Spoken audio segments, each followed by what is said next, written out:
لكل جعلنا منكم شرعة ومنهاجا. طيب، إن الحمد لله نحمده ونستعينه ونستغفره ونتوب إليه ونعوذ بالله من شرور أنفسنا ومن سيئات أعمالنا. من يهده الله فلا مضل له ومن يضلل فلا هادي له، وأشهد أن لا إله إلا الله وحده لا شريك له، وأشهد أن محمدا عبد الله ورسوله، صلوات الله وسلامه عليه وعلى آله وصحبه أجمعين. أما بعد، فإن أصدق الحديث كلام الله، وخير الهدي هدي محمد صلى الله عليه وسلم، وإن شر الأمور محدثاتها، وكل محدثة بدعة، وكل بدعة ضلالة، وكل ضلالة في النار.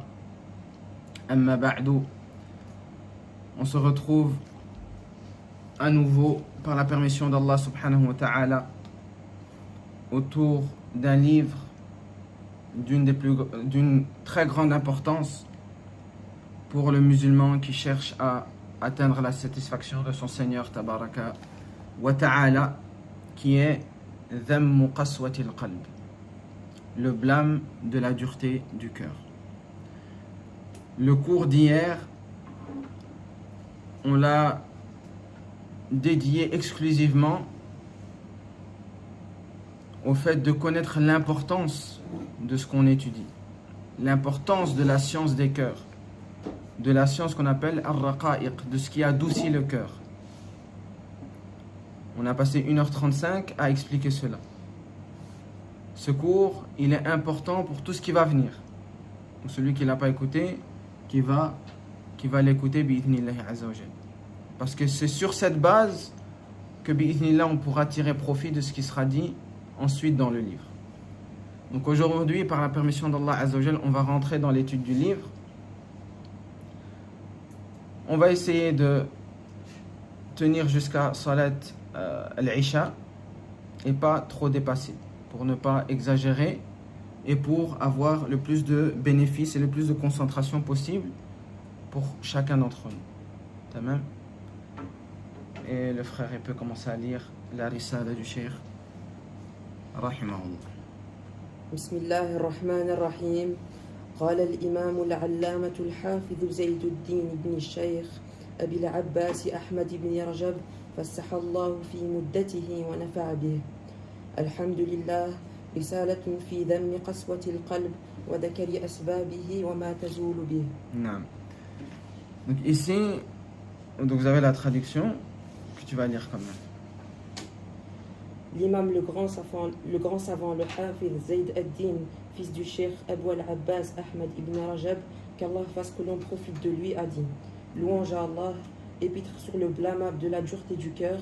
Le blâme. Épître sur le blâme de la dureté du cœur, la mention de ses causes et ce par quoi elle disparaît. Donc ici, l'introduction, elle nous résume tout ce qu'on va voir dans ce livre. La première chose, donc le livre va être séparé en 3 compartiments, 3 facettes, 3 grands chapitres. Il dit Risalatun fi dhammi qaswati al-qalb. Donc la première chose, c'est Dhammu qaswati al-qalb, le blâme de la dureté du cœur. Donc on va le voir à travers des paroles de Salaf, les paroles du prophète sallallahu alayhi wa sallam, la parole d'Allah azza wa jal. À travers ces 3 points, il va nous montrer que dans notre législation, le fait d'avoir un cœur dur, c'est blâmable, c'est réprimandable, c'est mal. Et comme on verra, c'est un péché parmi les grands péchés. Donc ça, c'est le premier chapitre, ou bien le premier grand chapitre de ce livre. Voyez. Le second chapitre, il dit wa dhikru asbabiha. Il va citer les causes qui mènent au cœur à ce qu'il se durcisse. Donc le premier, il va nous montrer que dans la législation, le fait d'avoir un cœur dur, c'est blâmable, c'est mal, c'est pas bien. Et ensuite, il ne va pas s'arrêter à ça, il va nous donner les causes qui nous amènent à ce que notre cœur il soit endurci. طيب. وذكر أسبابها et وما تزول بها. Et le dernier, c'est comment cette durceur, cette dureté de cœur, elle peut disparaître. Donc la dernière partie, c'est les causes qui aident au cœur à se purifier, à se purifier et à faire disparaître la dureté du cœur. Donc ça, c'est les 3 grands chapitres de ce livre. En premier lieu, montrer que le fait d'avoir un cœur qui est dur, c'est blâmable. Ensuite, citer les causes qui mènent au cœur à être dur. Et le 3e point, citer la manière afin de purifier le cœur de la dureté. Ce sont les 3 points et les 3 grands chapitres qui vont être repris dans ce livre.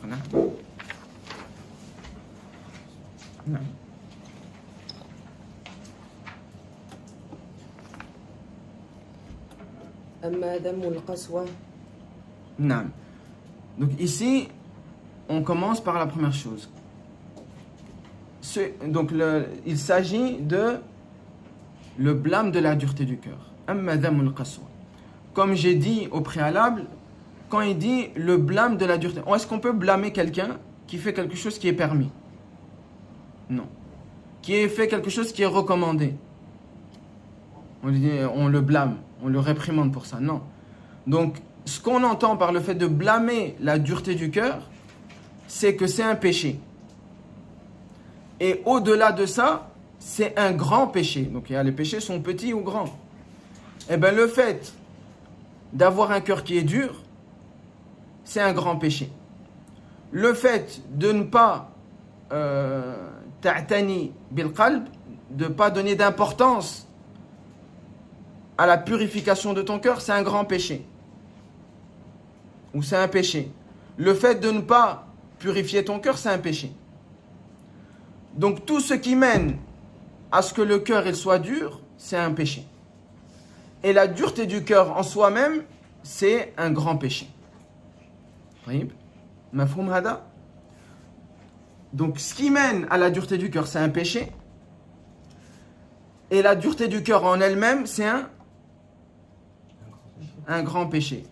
Comment on sait que le fait d'avoir un cœur dur, c'est un grand péché? Quand on examine les versets du Coran, les hadiths, est-ce que quelqu'un peut me tirer une parole d'Allah subhanahu wa ta'ala ou du prophète qui montre que le fait d'avoir un cœur dur, c'est un grand péché? Qu'est-ce qu'on entend par grand péché, peut-être en premier lieu, pour comprendre? C'est quand il y a un péché cité dans le Coran avec par la suite le châtiment. Non. Donc un péché qui est relié à un châtiment, une malédiction, une menace. Ça, c'est un grand péché. Donc c'est comme ça qu'on fait la différence entre le petit et le grand péché. Quand on a un péché avec lequel Allah subhanahu wa ta'ala il lie un châtiment, une malédiction ou en règle générale une menace, ça c'est un grand péché. Donc maintenant il nous faut un texte du Coran qui montre que qaswatul qalb c'est relié à un châtiment ou à une menace.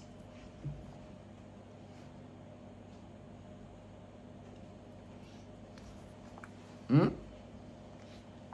Il y a un verset qui dit Man yasha yu'min, man yasha yakfur.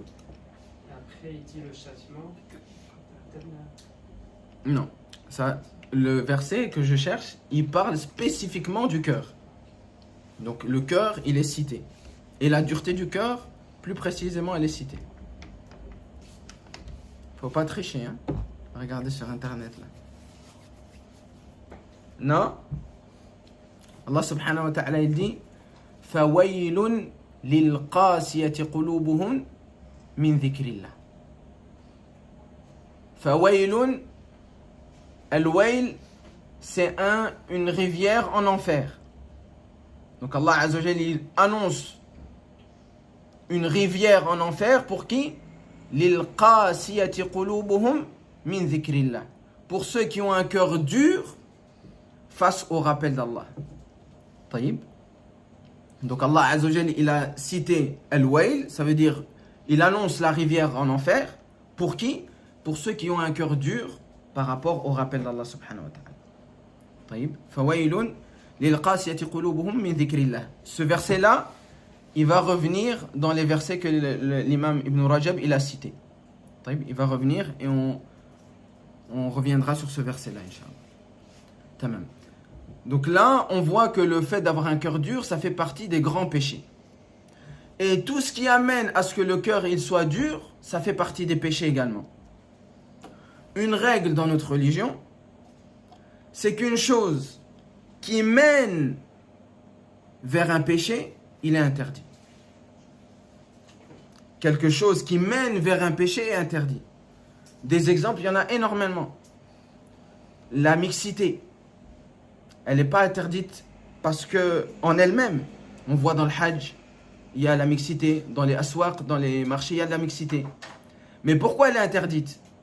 Parce que ça mène à ce qu'il y ait des interactions entre hommes et femmes, ce qui peut amener à quoi? À l'attraction entre l'homme et la femme, et qui peut amener finalement à ce que la législation elle veut pas, c'est des relations hors mariage entre l'homme et la femme. À cause de ça, la mixité elle a été rendue haram, interdite. Donc des choses qui mènent vers le haram, qui est un wasila, un moyen d'atteindre un haram, cette chose-là elle va être interdite. C'est la même chose pour le fait de rester une femme et un homme tout seul dans une pièce. Pourquoi c'est interdit? Parce que ça mène à quelque chose qui n'est pas voulu. Et dans les exemples comme ça, il y en a énormément. Tamam? Donc la qa'ida, la règle, c'est quoi?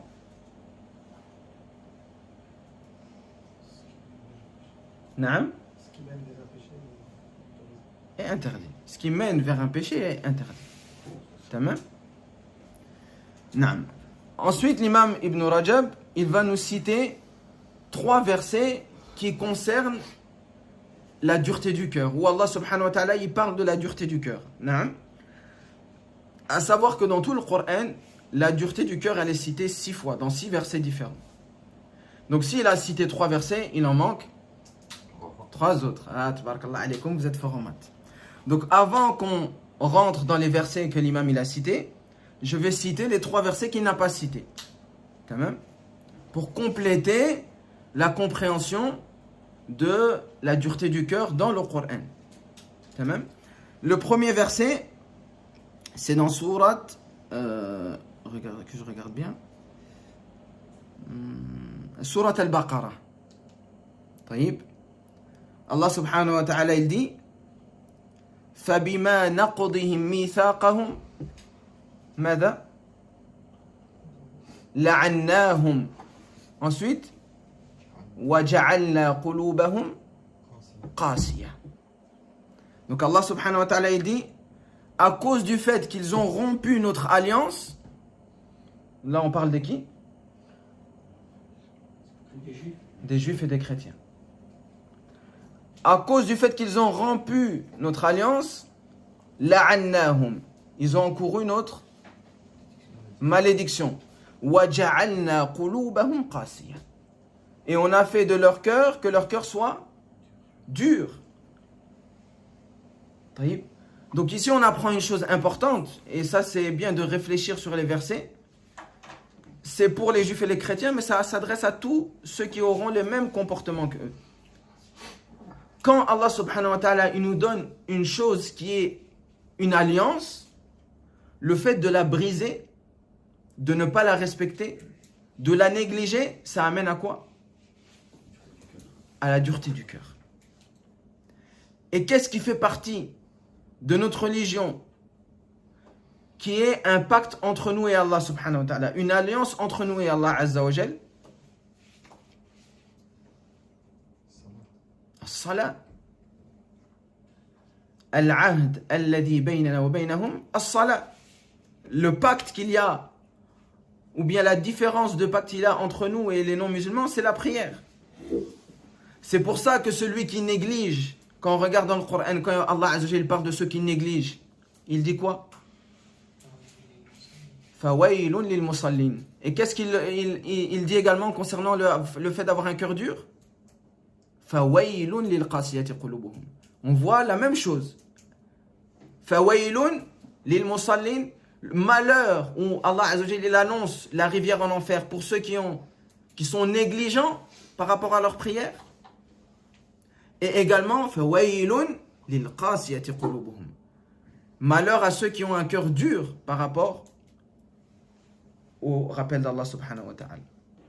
Donc on voit que le fait de négliger, là on parle juste de la négligence, négliger un pacte qu'on a avec Allah, c'est une grande cause pour que le cœur il se durcisse.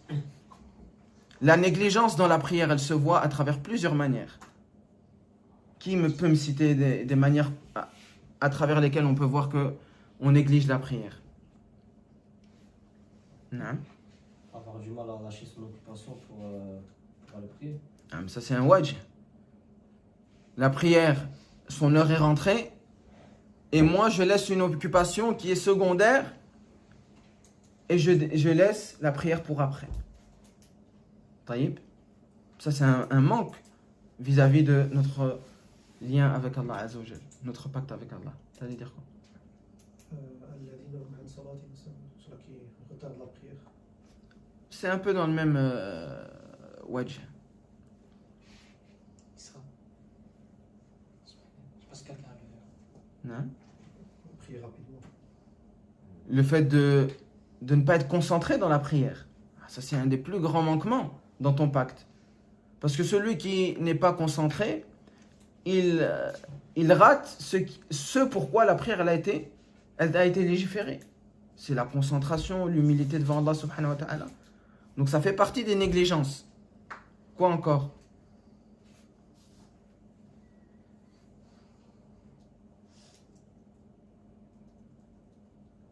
Non? Ne pas connaître toutes les obligations, les piliers, les conditions. Ne pas se renseigner. Ne pas étudier tout ce qui a à voir avec la prière. Alors qu'on prie tous les jours. On fait les ablutions tous les jours. Mais si on te demande pourquoi tu fais ça, pourquoi tu fais ça, personne ne sait. C'est une négligence ou pas? Quand tu rates quelque chose dans la prière, tu as raté un takbir, tu as raté une prosternation, tu as raté un subhan rabbil azim ou autre chose, tu ne sais pas qu'est-ce que tu dois faire. Est-ce que c'est une négligence ou pas? C'est une négligence. Quoi encore? Avoir du mal à se réveiller pour le fajr. C'est une négligence, naam. Mais ça c'est plus retarder la prière, c'est un peu dans le même sens. Il y a une négligence qui me saute aux yeux, moi. à la mosquée. Ne pas prier à la mosquée, ne pas prier en groupe. Ça c'est une des plus grandes négligences que les gens connaissent. Ça c'est une grande négligence de ne pas prier à la mosquée. Le prophète sallallahu alayhi wa sallam, dans le hadith, il dit: j'aurais voulu ordonner à une personne autre que moi de présider la prière afin que les gens ils se rendent à la mosquée pour prier, et puis moi je me rends dans le turuqat, dans les rues, pour voir qui n'est pas sorti de sa maison pour aller prier à la mosquée. Et qu'est-ce que je fais? Je brûle sa maison pour qu'il sorte. Ça montre que c'est une grande négligence de ne pas prier à la mosquée. Taïb. Al-Muhim. Donc là, on voit que le fait d'être négligent, on n'a même pas encore parlé de rompre, hein, juste être négligent par rapport à une alliance qu'on a avec Allah, un pacte qu'on a avec Allah, ça amène la dureté du cœur. Il n'y a pas d'autre issue à ça. C'est pour ça que certains salafs, ils disaient, si tu vois une personne qui est toujours yata'akharu anis salat, il arrive toujours un peu en retard, il va retarder jusqu'à ce qu'il ne va plus prier à la mosquée. Et peut-être même que cette personne, elle va délaisser la prière. Pour ça qu'à l'époque, les salafs, ils étaient toujours assidus au fait d'être tôt à la mosquée. Pour maintenir ce pacte-là, lui donner une importance. Pas toujours attendre. L'adhan, c'est à 12h40. Et je sais que l'iqama, c'est à 12h50. Alors je sors à 12h48. Là. va plus tôt à la mosquée.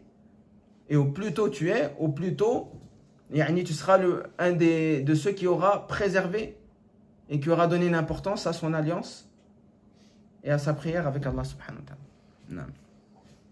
Donc ça c'était le premier verset. Le deuxième verset c'est dans Surat Az-Zumar.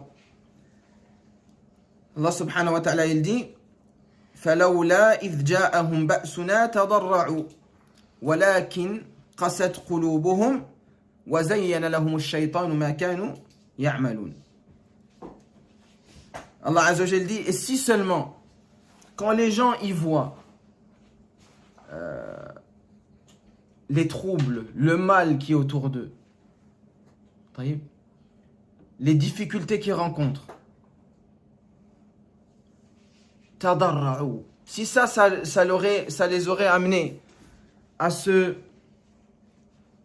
s'humilier, à réfléchir sur leur cœur, sur leur vie, sur leur relation avec Allah, فَلَوْلَا إِجَاءَهُمْ بَأْسُنَا تَضَرَّعُوا وَلَكِنْ, malheureusement, au lieu de tirer profit des troubles que les gens voient autour d'eux, des catastrophes que les gens voient autour d'eux, des malheurs que les gens voient autour d'eux, au lieu de tirer profit de ça, pour se rapprocher d'Allah, pour purifier son cœur, pour relier ou bien maintenir son lien avec Allah subhanahu wa ta'ala, lakin, ça n'a rien changé dans leur vie.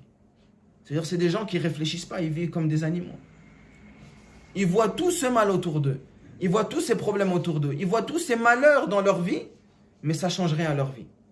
Walakin, ça a amené à quoi? Qasat qulubuhum. Si le fait de voir tout ce qui se passe autour de nous comme catastrophe, et les malheurs qui nous touchent, et le mal dans lequel on se trouve, et le mal qu'on ressent dans notre âme, ça ne nous amène pas à se rapprocher d'Allah, à purifier notre cœur, sachez que le cœur, alors il va se diriger vers quoi? Vers al-qaswa, vers la dureté.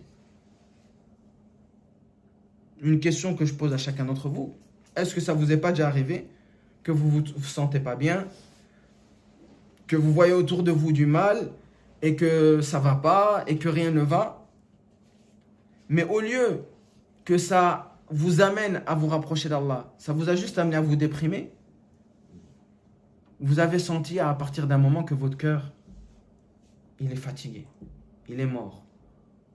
Vis-à-vis du rappel d'Allah, il ne ressent plus rien. Il n'y a plus de goût, il n'y a plus de saveur. C'est une question ouverte que je pose à chacun. Comme je vous ai dit, moi je ne m'adresse pas à votre cerveau. Ce cours-là, il s'adresse à votre cœur pour qu'on l'examine. Et voilà. S'il y a quelqu'un qui n'a jamais ressenti ça, il peut le dire. Mais en règle générale, vous avez déjà ressenti ça. Donc le moyen de ne pas retomber dans ces dérives-là, c'est quand vous voyez ça, c'est que ça vous amène à vous rapprocher d'Allah. Et peut-être le fait de revenir vers Allah subhanahu wa ta'ala, ça va être une chose qui est difficile.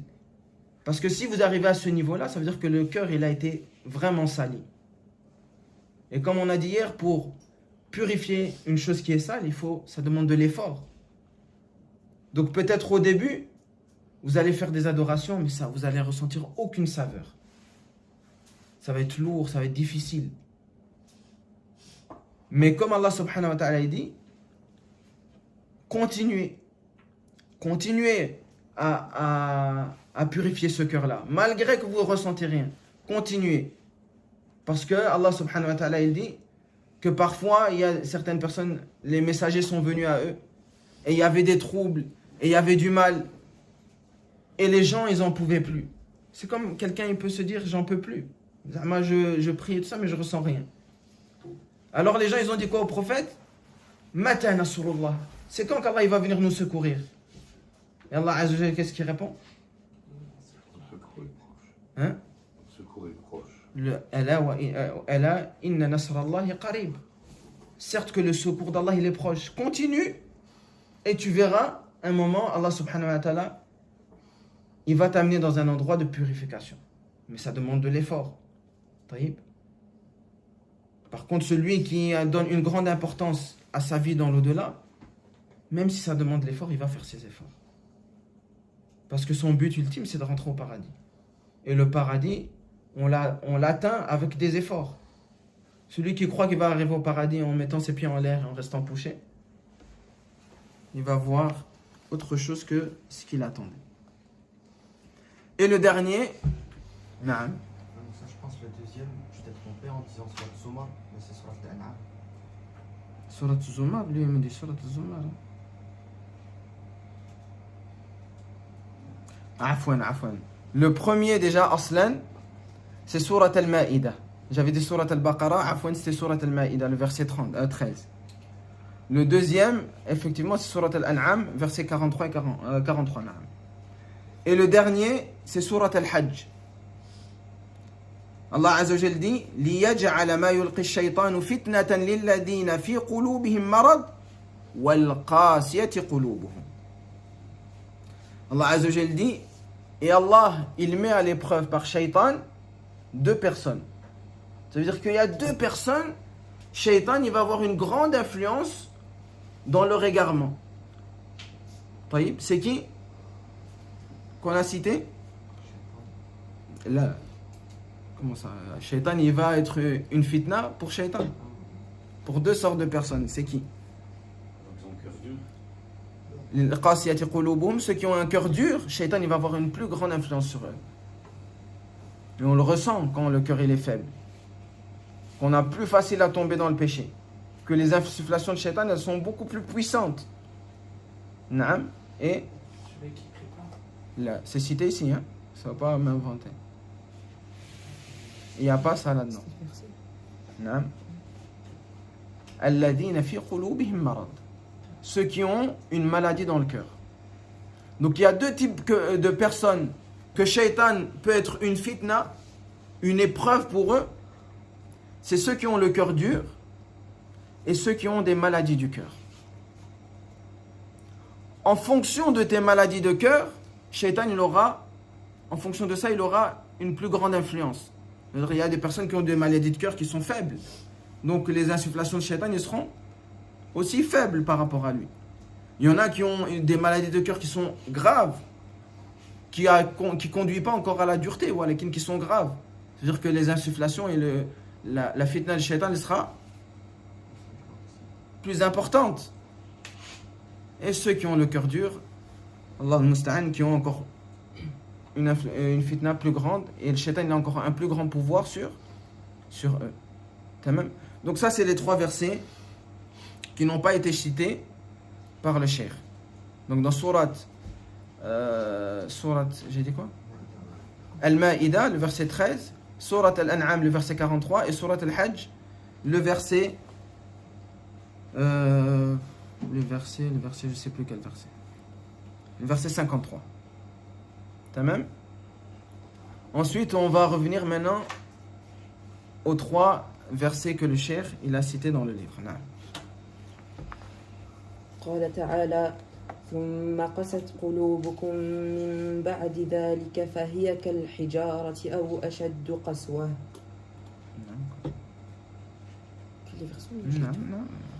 ثم بين وجه كونها أشد قسوة بقوله وإن من الحجارة لما يتفجر منه الأنهار وإن منها لما يشقق فيخرج منه الماء وإن منها لما يهبط من خشية الله. Naam. Donc ici c'est le premier verset.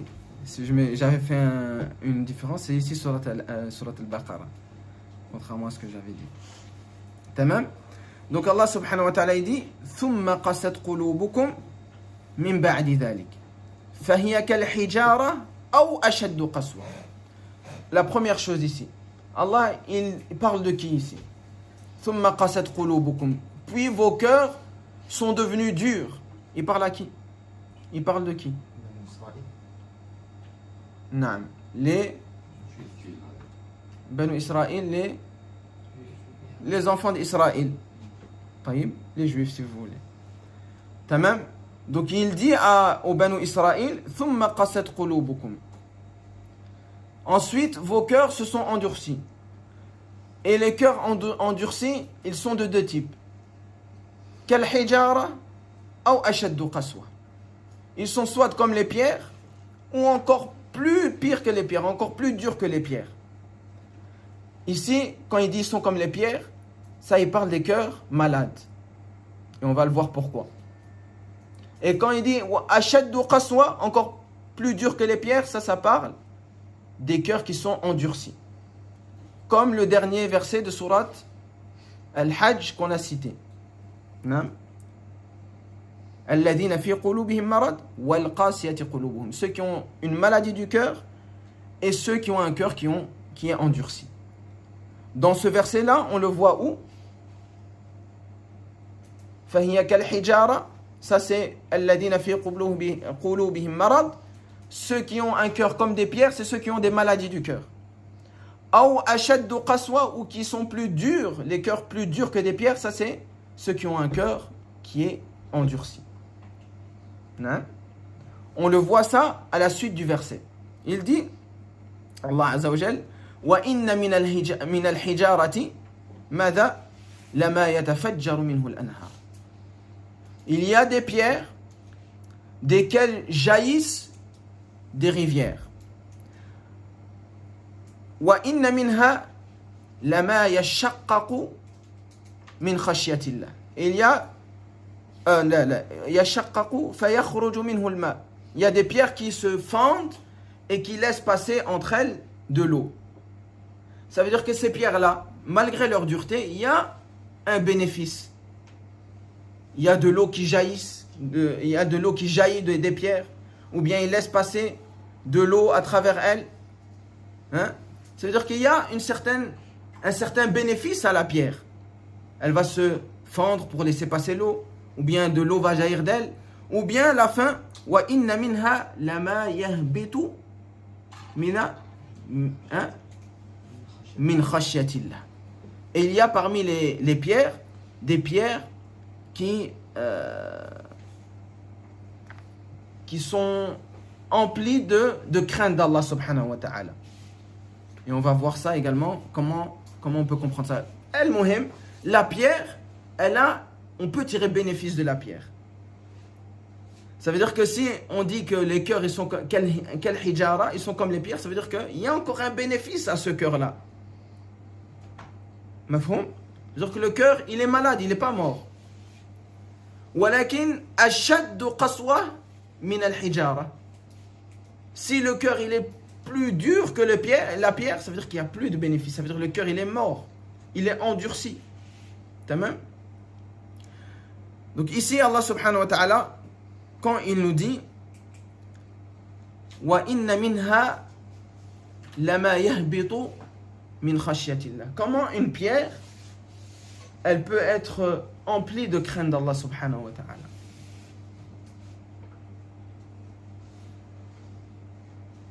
Ceux qui commettent des péchés mais qui reviennent toujours.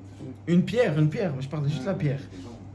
Une pierre, comment une pierre, elle peut être emplie de crainte d'Allah? C'est quelque chose de inerte, ça ne bouge pas.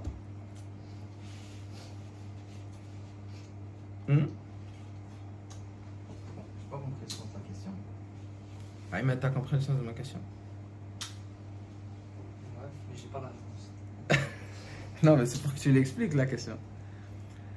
Allah subhanahu wa ta'ala, il dit qu'il y a des pierres qui craignent Allah subhanahu wa ta'ala. Comment une pierre, quelque chose d'inerte, qui ne vit pas, elle peut craindre Allah? Il y a un verset du Coran, ça c'est bien. Ça a déjà un bon début. Si Allah Azza wa Jalla avait fait descendre le Coran sur une montagne, elle se serait humiliée. Min khashyatillah. Mais ça c'est la même chose, ça ne me donne pas la réponse. Comment ça se fait qu'il y a même des montagnes ou des pierres ou autre chose qui ont une crainte d'Allah Azza wa Jalla? Je pense que c'est pas yusabbihu lillahi ma fi samawati wa ma fi al-ard. Ça c'est un wajh.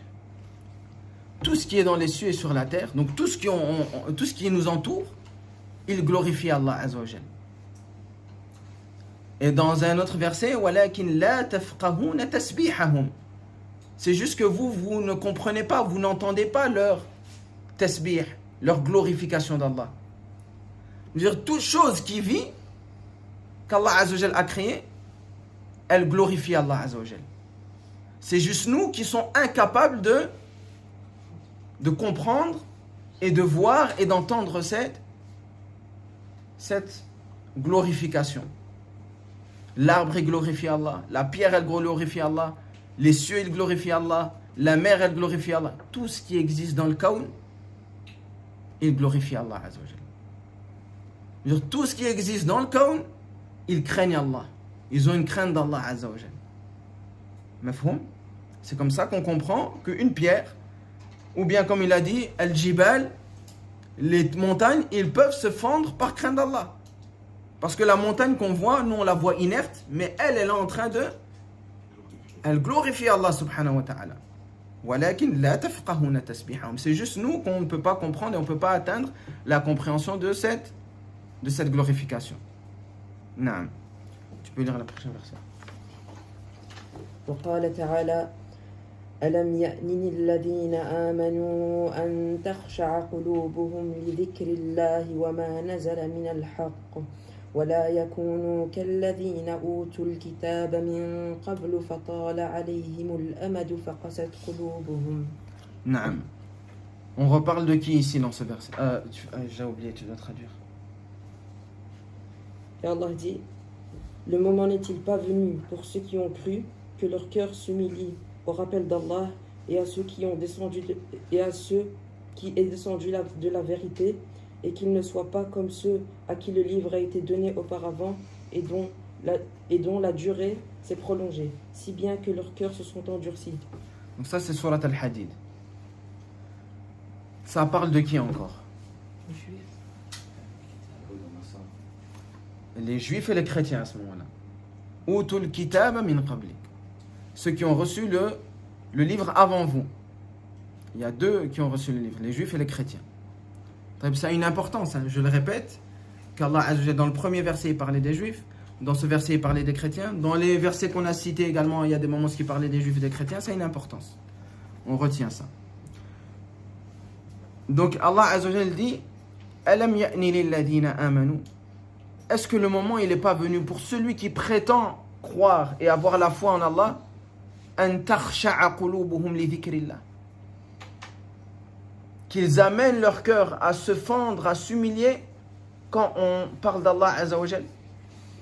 Donc là c'est un appel d'Allah Azza wa Jal, pas à vos cerveaux mais à vos cœurs. Si tu prétends la foi, si tu prétends aimer Allah, si tu prétends vouloir rentrer au paradis, le temps il est venu pour toi ici-bas que ton cœur il se fende et qu'il s'humilie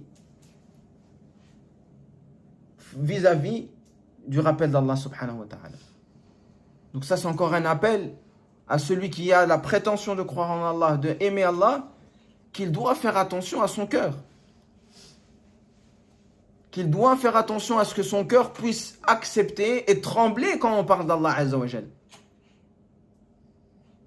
Comme Allah subhanahu wa ta'ala dit dans Surat Qaf, Inna fi dhalika la dhikra, il y a dans le Coran un rappel liman kana lahu qalb, pour celui qui a un cœur. On va pas dire que on a tous des cœurs ici, musulmans, non musulmans, mais ce qui est voulu ici c'est un cœur qui est vivant, qui accepte d'être exhorté. Donc Allah subhanahu wa ta'ala c'est comme si moi je dis à quelqu'un, est-ce que tu trouves pas que le moment il est venu pour toi d'arrêter un peu ce que tu fais? C'est la même chose quand Allah subhanahu wa ta'ala il parle à celui qui prétend la foi. Il lui dit, est-ce que le moment il n'est pas venu en fait d'arrêter tes prétentions, mais d'appliquer ce qui est important dans la purification de ton cœur, dans le fait de montrer à Allah que tu l'aimes, que tu veux l'adorer, que tu veux te soumettre à lui pleinement. Ça c'est le premier wajh. Ensuite il dit وَلَا يَكُونُوا كَالَّذِينَ أُوتُوا الْكِتَابَ مِنْ قَبْلِ فَطَالَ عَلَيْهِمُ الْأَمَدُ. Et il ne faut pas être comme les gens qui ont reçu le livre avant nous. Ils ont fait une chose spécifique qui a amené à leur cœur d'être dur. C'est quoi? C'est quoi فَطَالَ عَلَيْهِمُ الْأَمَدُ? Ils ont laissé longtemps entre eux et le fait de méditer sur leur livre, etc. Ils délaissaient leur livre. Ils laissaient des longtemps entre le fait de le lire, l'appliquer, etc., méditer dessus. C'est un wajh? Ils ont laissé trop de temps entre le péché et le tawbah. C'est un wajh? Al-Muhim. Le khulasa de tout ce que vous avez dit, le résumé, c'est qu'ils se sont reposés fi toulil amal, dans l'espérance de vie, pour retarder le repentir, pour retarder la réflexion sur les paroles d'Allah, pour retarder la mise en pratique de la religion d'Allah, pour retarder la purification de leur cœur. Ils ont retardé. Pourquoi? Parce qu'ils se disaient, on va vivre, on a le temps. Taïb. Chacun d'entre nous, on passe par là. Qu'on se rende compte ou pas. Est-ce que vraiment, tous les jours, à chaque instant, on se dit demain on va mourir? Soual. Non. Et c'est ça, Tolul Amal. On se dit non, on a le temps. On va faire et on va faire. Mais demain, peut-être tu vas rien faire. Et ça, ce piège-là, le fait de dire plus tard, ça amène à quoi? Faqasat qulubuhum. Leurs cœurs, ils se sont endurcis. Donc une deuxième chose que Banu Israël ils ont fait, qui a amené leur cœur à se durcir et qu'Allah Azza wa Jal nous a mis en garde contre ça, c'est le fait de croire que vous avez le temps. Et Wallah, on n'a pas le temps. Et si quand vous rentrez chez vous, vous réfléchissez et vous vous dites demain je suis mort, Wallah, vous allez trouver beaucoup de choses de manquement chez vous. Et vous allez craindre la rencontre d'Allah Azza wa Jal. Combien de choses on délaisse? Combien de choses on remet à plus tard? J'ai le temps et je vais travailler et je vais mettre l'argent de côté et je vais faire... Akhil Karim, peut-être demain tu vas rien faire. Où tu vas dans 1 an, dans 3 ans? L'islam, le musulman, il doit vivre le jour présent. Jour en jour. C'est pas comme les gens, l'entourage, la société, comment... Toi, t'aimes bien la société, toi? La société, comment elle nous a éduqués? De faire des projets. Et c'est pour ça que les non-musulmans, qu'est-ce qu'ils font? Ils achètent des maisons à crédit. Parce qu'ils se disent, ouais, je vais payer mon crédit dans 30 ans, dans 40 ans. Qui dit que tu vas vivre 30 ans qu'Allah te guide? Qui dit demain tu vas vivre? Qui me dit la prochaine parole que je vais la citer? Personne ne sait. On est tous dans l'ignorance de ce sujet-là. La seule chose sur laquelle on a une certitude, c'est qu'à chaque moment, on peut mourir. Ça, c'est une certitude qu'on a. Donc, il faut contrer, et on va voir comment contrer ça. Walakin, il faut faire attention à ne pas se faire tromper par la jeunesse, par le fait aussi, parfois, c'est pas la jeunesse. C'est que Allah subhanahu wa ta'ala, il n'a pas fait que dans nos vies, on tombe beaucoup malade. Parce que celui qui est beaucoup malade, il va beaucoup plus penser à la mort. Parce qu'il a l'habitude d'être malade, il se dit, à chaque moment, il se dit, je peux partir. Il ressent la maladie, il ressent sa faiblesse. Mais celui qu'Allah Azza wa Jalla lui accorde la bonne santé tout le temps, c'est une grande fitna, ça. Les gens ne s'en rendent pas compte. Mais en fait, ça vous fait oublier que demain, même si tu es en bonne santé, même si tout ce que tu veux, Wallah, demain tu peux mourir. Al-amru laysa biyadik. L'affaire, elle n'est pas entre tes mains. Et le fait de laisser plus tard, ça amène à quoi? Au fait que le cœur soit dur. Et ceux qui n'ont pas été là hier, s'il vous plaît, allez regarder ce qu'on a dit hier sur le cœur et son importance qui dépasse toutes les importances dans l'islam. S'il y a une chose qui est la plus importante dans l'islam, c'est ça, le cœur. Mais on ne va pas revenir sur ce qu'on a dit. Naam. Ensuite.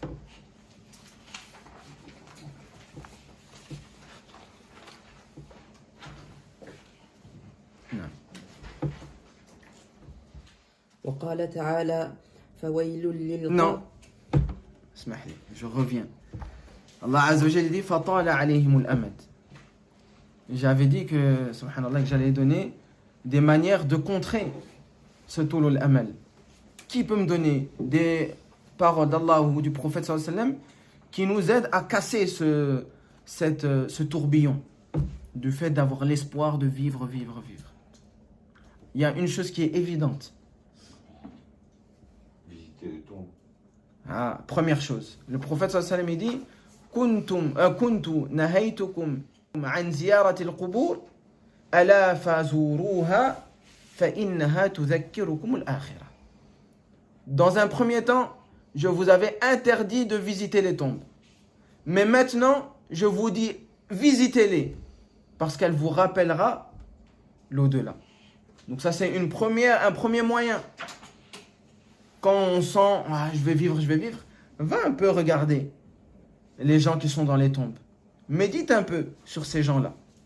Parce qu'aujourd'hui, ils sont là, mais demain, c'est toi qui vas être là. Naam. Une deuxième. Le rappel de la mort. Ça, c'est la chose la plus importante. Pourquoi? Qu'est-ce qui nous fait oublier? Qu'est-ce qui nous amène à penser au futur? C'est quoi C'est l'espoir. Mais en l'espoir de vivre, t'oublies quoi? T'oublies la mort. C'est pour ça que le prophète sallallahu alayhi wa sallam, il dit dans le hadith, Akthiru min dhikri hadimil ladhat. Multipliez le rappel de ce qui détruit les plaisirs, qui détruit le fait de espérer. طيب. Al-Muhim, ça c'est un des plus grands moyens, c'est de se rappeler l'au-delà, la rencontre avec Allah subhanahu wa ta'ala et ta mort. Quand tu te rappelles de ça, et tu médites sur ça, et que tu mets ça dans ton cœur, Wallah, Tolul Amal, il est parti. Hein. Parce que tu dis en fait, je vais, qu'est-ce que je vais? Non, c'est maintenant. C'est pour ça qu'il y a certaines personnes que moi je connais dans mon entourage. Après ça, c'est mon point de vue. Et quand je regarde la charia, c'est le point de vue de la charia, de la législation islamique.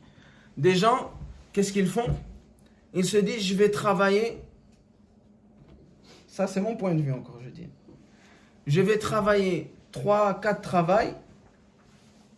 T'as même.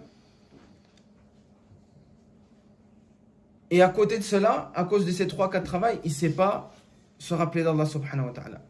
Il ne sait pas donner le haqq à sa femme, à ses enfants. Il est absent, c'est un fantôme. Pourquoi? Peut-être pour un but supérieur. Oui, mais je veux construire ma maison, je veux avoir une maison. Moi, ça n'a jamais été ça ma fikra. Pourquoi? Parce que qui me dit, moi, dans 1 an, dans 2 ans, que je vais construire cette maison? Je me serais peut-être fatigué pendant 1 an. Et peut-être, avant que les 1 an terminent et que je vais acheter ma maison, le jour même, je meurs. J'ai été absent par rapport à mes enfants. J'ai manqué dans leur éducation. J'ai manqué dans la tarbiya de ma femme, dans l'éducation de ma femme. J'ai manqué envers moi-même, dans mon éducation à moi-même. Tout ça pourquoi? Parce que dans 2 ans, je veux construire. Ça, c'est Tolul Amal.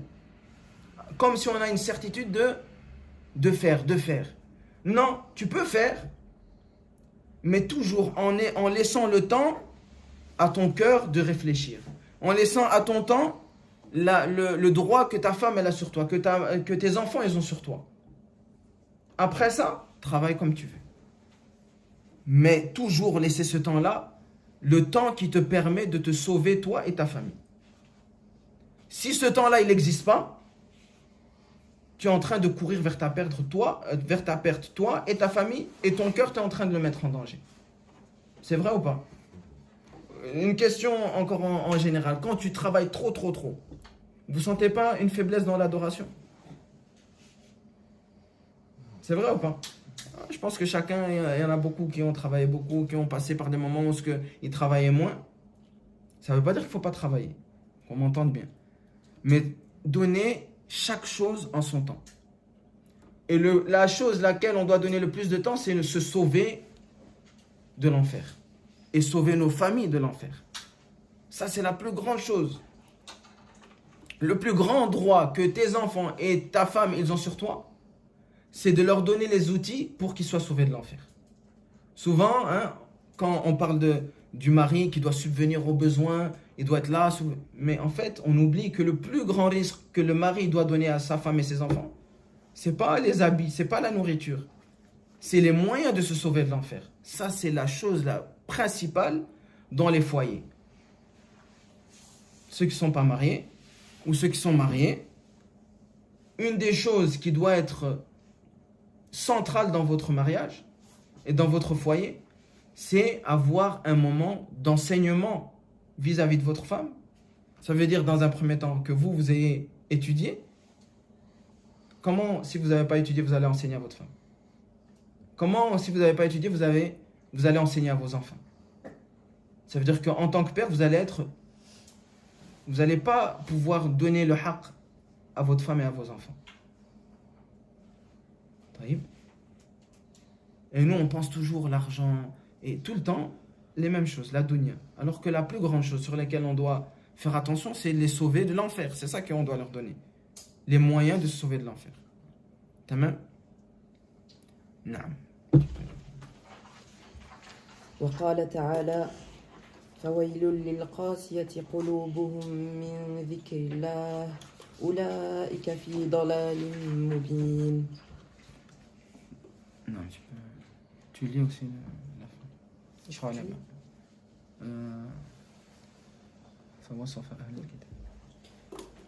فوصف أهل الكتاب بالقسوة ونهانا عن التشبه بهم.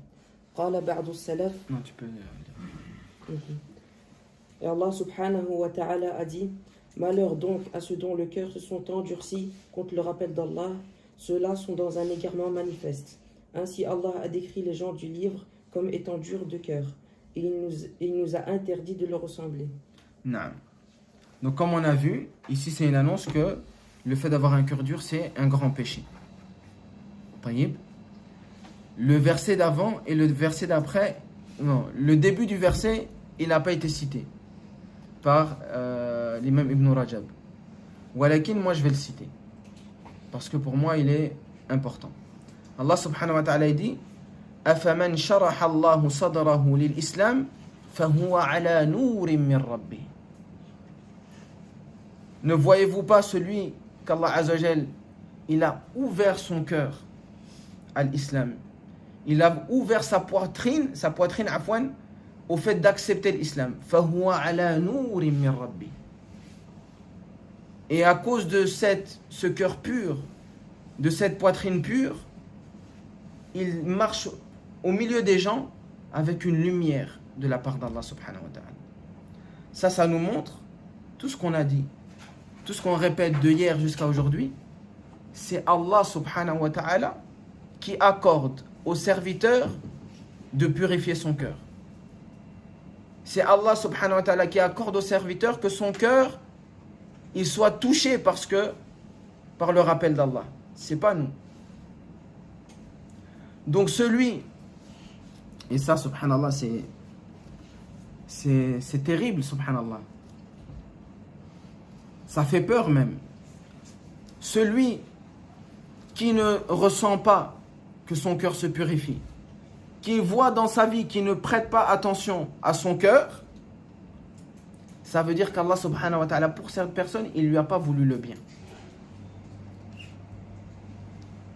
Ça veut dire pendant que tu es là, en train de ne jamais réfléchir sur ton cœur, en train de ne jamais le purifier, en fait c'est Allah Azza wa Jal qui ne veut pas pour toi la purification, qui ne veut pas pour toi que tu aies un cœur saint. Allah Azza wa Jal, toi, il ne te veut pas du bien. La ilaha illallah. Wallah, c'est un grand danger. Et Wallahi al-Azim, c'est un grand danger. Allah, notre Seigneur, qui ne te veut pas du bien. Allah, notre Seigneur, qui ne prête pas attention à toi. La ilaha illallah. Ensuite, Allah Azza wa Jal, dans la suite du verset, il dit: Allahu nazzala ahsan al-hadith. Allah, c'est lui qui a descendu le meilleur des récits. Kitab mutashabihan mathani. Un livre parfois qui se répète, qui ampère. تقشعر منه جلود الذين آمنوا أو هذا يخشون ربهم ثم تلين جلودهم وقلوبهم إلى ذكر الله. نعم. La peau de ceux qui craignent leur Seigneur, quand ils entendent ce récit, quand ils entendent le Coran, quand ils étudient la religion, leur peau, elle tremble, elle frémit. Ça, c'est un signe qu'Allah il t'a voulu du bien. C'est un signe que ton cœur il est saint. C'est un signe que ton cœur il se purifie. Quand tu entends le Coran, tu ressens quelque chose, tu ressens une saveur, tu ressens une douceur. طيب. ثم تلين جلودهم. Ensuite tu vois que leur peau et leur cœur, ils se tranquillisent au rappel d'Allah. C'est-à-dire que tellement que le cœur il est bon, tellement que le cœur il est sain, le Coran il a une influence telle que non seulement le cœur, mais même la peau de cette personne-là, elle se tranquillise, elle s'apaise au rappel d'Allah Azza wa Jalla. Tout son corps, toute son âme, tout son être, il se tranquillise. Qu'Allah nous accorde un cœur qui puisse goûter à cela. Ensuite, il dit فَوَصَفَ أَهْلَ الْكِتَابِ بِالْقَسْوَةِ. Donc tout ça, dans beaucoup de versets, Allah Azza wa Jalla, il a décrit les gens du livre par la dureté du cœur. Et il nous a interdit de les ressembler. On retire quoi? Une règle, parmi les règles d'interdiction, c'est le hadith du prophète sallallahu alayhi wa sallam où il dit Man tashabbaha biqawmin fahuwa minhum. Celui qui ressemble à un peuple, il fera partie de eux. C'est pour ça que tout ce que Allah a reproché à Ahl al-Kitab, celui qui va suivre les mêmes erreurs qu'ils ont fait, il sera comme eux. Il aura la même issue que eux. Ça veut dire la dureté du cœur. Donc fait partie des choses qui amènent la dureté du cœur, c'est de ressembler aux gens du livre dans les choses qui leur sont spécifiques. Tamam. Les versets, vous allez les retourner. Walakin, on a cité 6 versets. Parmi les 6, il y en a 5 qui parlent d'Ahl al-Kitab. Le dernier, Fawailun lil-qasiyati qulubuhum min dhikrillah, ça ne parle pas d'Ahl al-Kitab. Walakin le reste, la majorité, ça parle d'Ahl al-Kitab. Donc revenez à ces versets-là, méditez-les et faites attention de ne pas tomber dans les mêmes erreurs qu'ils sont tombés, qui a amené à ce que leur cœur il se durcisse. Et au-delà de ça, ça a les amené à avoir la malédiction d'Allah Azza wa Jal sur eux, comme on l'a vu dans les versets précédents. Tamam? Je ne sais pas si on aura le temps. Il y a encore beaucoup. On garde pour, Inch'Allah, dimanche, la parole du prophète alayhi salatu wassalam, la parole de certains salafs qui parlent également de ce sujet-là. نكتفي بهذا سبحانك اللهم وبحمدك أشهد أن لا إله إلا أنت أستغفرك وأتوب إليك